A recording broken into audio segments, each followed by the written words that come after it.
Hello guys, welcome back sa ating YouTube channel. So ngayon guys, linggo ngayon guys. So wala tayong work ngayon. So mag-strolling lang kami guys. Saglit. Pupunta kami sa kumbaga didiretso din kami doon sa bahay ng aking biyanan guys. So bibisita kami kahit saglit lang dahil busy tayo sa trabaho natin guys. Pag Lunes to Sabado. So linggo lang tayo minsan may time. So kaya ngayon mag-strolling muna kami saglit guys. And then didiretso kami sa bahay ng aking biyanan. So mag-update na rin tayo sa ating ER150P guys. So ayan guys, so, nakikita nyo nagbibiyahe na kami, start na kami magbiyahe, papunta kami doon sa area. So far yung ating unit guys, walang pinagbago. Malakas yung ating unit. And then sa araw-araw ko siyang ginagamit guys, kasi ito yung lagi natin ginagamit kasi syempre siya yung bago natin na unit. So yung isang unit ko guys na 110 lang yung power nun, motor start din yun guys. So hindi ko na muna ginagamit. So itong bago yung lagi kong ginagamit. So far yung ating unit, although goods na goods siya, gaya na nakikita nyo guys. Kung kayo makapag-drive ng ganitong unit, so sa may mga unit na ganito guys, so comment kayo sa baba or comment kayo down below. Share nyo yung experience nyo about sa ganitong unit na kagaya sa akin na easy ride user din 150p. So yung masasabi ko sa unit na ito guys, quality din yung pagkagawa ng unit na ito. So yan yung takbo natin guys, 70 plus pataas. Hindi tayo masyadong magkamote riders, hindi tayo magkukuha ng top speed na mataas talaga guys, for safety sa ating sarili at sa ating OBR. So hindi ko papangarapin na kukunin yung top speed, pero yung top speed na talaga nito guys, isang beses ko lang to na try. Pero hindi pa sagad guys, kasi yung daanan kasi dito sa amin guys, medyo may mga lubak-lubak. So kaya hindi ko tinutudo yung pagpatakbo ng unit. Saka iwas disgrasya din guys, kasi may mga hindi natin maiwasan, may aso na tumatawid. So yan yung pinakatakutan ko guys na mangyari. So kaya hindi ko kumbaga nagpapatakbo ako ng unit, tamang-tama lang yung takbo, hindi masyadong malakas yung takbo talaga. So minsan lang ako nagpapatakbo ng 80 pataas to 100 pag nakikita ko yung area na maganda yung daanan. So yun guys, napatakbo ko na ito ng 105 kasama aking OBR. So isang beses ko lang siya na-try. Hindi ko na inulit na try, pero sa tingin ko kaya pa niyang umabot ng mga 115 to siguro ganun. Iwan ko lang kung aabot ng 120. So wala pa rin akong nasilip sa kagaya kong easy ride user about sa kanilang top speed, kung umaabot ba ito ng 120. So sa akin, yung naabot sa akin 105 pa lang, pero kaya may ibubuga pa kasi hindi pa sagad yung accelerator, yung throttle nya hindi pa sagad. So yan lang yung update ko guys. So sa ngayon, malapit na siya mag 2 months old. Wala akong na-encounter na anumang issue ng ating unit. So goods na goods lahat yung ating unit. Wala talaga siya issue about sa anumang parts niya. So wala, kumbaga sa ngayon sa paggamit ko, mula nung pagkuha ko sa kasa hanggang ngayon, so wala akong encounter na anumang issue. So yan lang yung masasabi ko sa inyo guys. Yan yung isang update ko sa inyo. So sa mga nagpa-plan na kumuha ng ganitong unit, so wag na kayong magdadalawang isip, dahil ang unit na ito mas maganda na kaysa yung mga dati nilang nilabas na unit. Pero yung kasabayan nitong unit guys, yung 150Q FI tsaka carb type, medyo ma-issue yun guys, kasi yun yung kadalasang nakikita ko sa ibang mga users noon. Binablog nila na may mga na-encounter silang issue kahit bago pa nilang kuha, nagkaka-issue na agad. So yan yung kaibahan ng ating unit, dahil ang ating unit kahit carb type siya, so far goods naman, wala naman siyang issue. Yung FI na 150Q, kumbaga hindi maubusan ng issue guys. So maswerte tayo dahil yung napili natin ito yung 150p.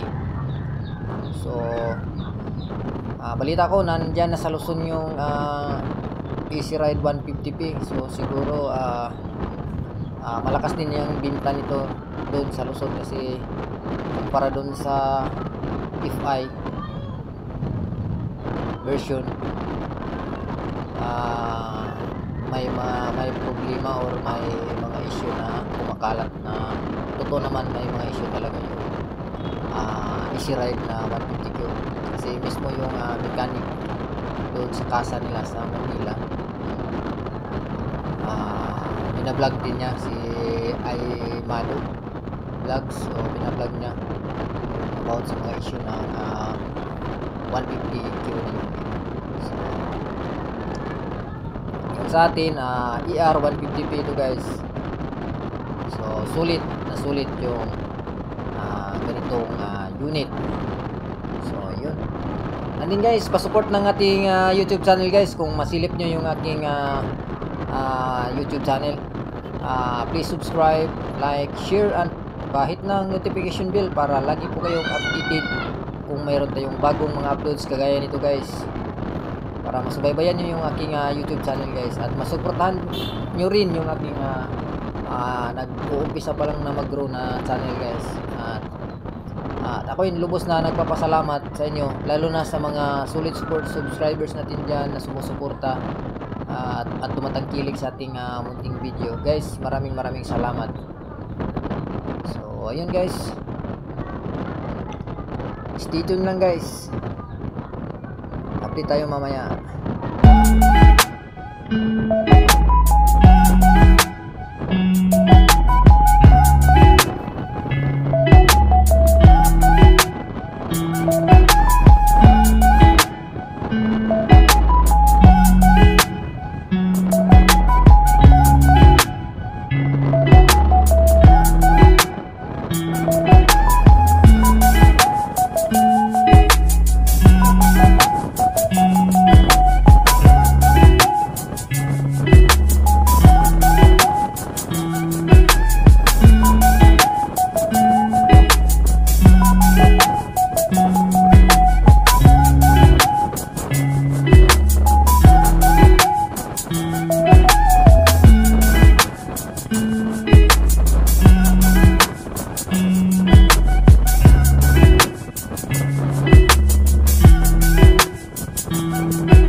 So ayan guys, malapit na kami sa bahay ng aking biyanan guys.